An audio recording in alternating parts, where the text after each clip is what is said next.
ನಾನಿವತ್ತು ಬೇಕ್ರಿಲಿ ಸಿಗುವಂಥ milk peda sweet ಮನೆಯಲ್ಲಿ ಹೇಗೆ ತಯಾರಿ ಮಾಡುವುದು ಅಂತ ತೋರಿಸಿಕೊಡ್ತೀನಿ.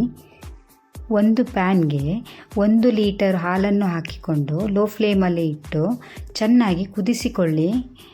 ಕುದಿ ಬಂದ ನಂತರ ಅದಕ್ಕೆ 1 ಕಪ್ ಆಗುವಷ್ಟು ಸಕ್ಕರೆಯನ್ನು ಹಾಕಿ ಚೆನ್ನಾಗಿ ಮಿಕ್ಸ್ ಮಾಡಿಕೊಳ್ಳಿ. ಚೆನ್ನಾಗಿ ಮಿಕ್ಸ್ ಮಾಡಿದ ನಂತರ 2 ಚಮಚ ತುಪ್ಪವನ್ನು ಹಾಕಿ ಚೆನ್ನಾಗಿ ಮಿಕ್ಸ್ ಮಾಡಿಕೊಳ್ಳಿ.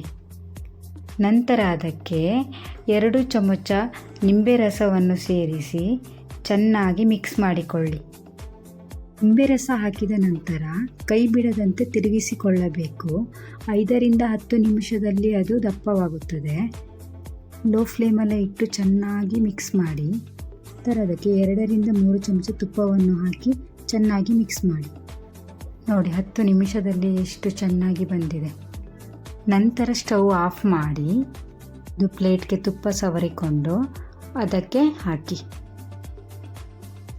ಹಾಕಿ ಚೆನ್ನಾಗಿ ಸೆಟ್ ಮಾಡಿಕೊಳ್ಳಿ. 1 ಗಂಟೆ ಫ್ರಿಜ್ಜಲ್ಲಿ ಇಡಿ.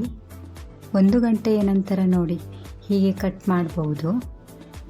ಇದು ತುಂಬ ಸುಲಭವಾದ ರೆಸಿಪಿ. ನೀವು ಯಾವಾಗ ಬೇಕಿದ್ರೂ ಹಬ್ಬದ ಟೈಮ್ಗೆ ಈಸಿಯಾಗಿ ಮಾಡ್ಕೊಳ್ಬೋದು. ನೋಡಿ ಹೇಗೆ ಬಂದಿದೆ. ಸೇಮ್ ಬೇಕರಿಯಲ್ಲಿ ತಿಂತೀರಾ ಅದೇ ರುಚಿ. ನೀವು ಒಮ್ಮೆ ಮಾಡಿ ನೋಡಿ. ಇದೇ ರೀತಿ ವಿಡಿಯೋಗಳಿಗಾಗಿ ನಮ್ಮ ಚಾನಲ್ನ ಸಬ್ಸ್ಕ್ರೈಬ್ ಮಾಡಿ. Thank you.